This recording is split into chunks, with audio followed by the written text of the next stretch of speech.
wakapora vitu.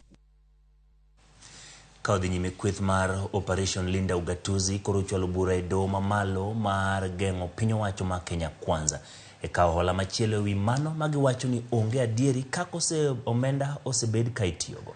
Jakom mar riwruokno Ngire Fred Ogola dwaro ni migawo mar omenda ochiw ler ewi gima omenda mag hola go osetimo ne jo Kenya. E lipot manore e od bura mamalo lero ni gowi mar Kenya en $9.18.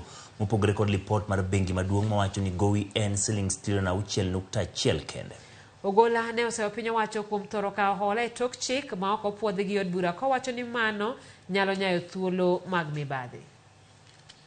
Oketeno otum judicial review mondo wang'ento go mar Kenya en pesa di.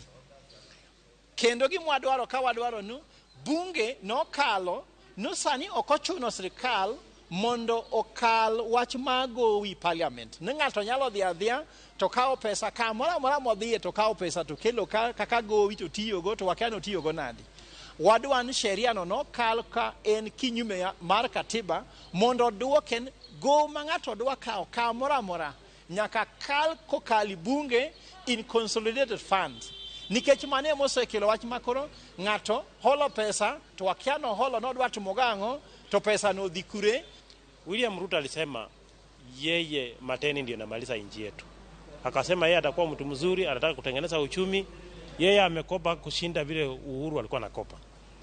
Na hiyo yote imefanyika kama wabunge wameangalia. Pia tunasema kwa njia moja ama mbili hao wabunge pia wana benefit kwa hizi pesa ambazo zinakopwa bila kufuata sheria.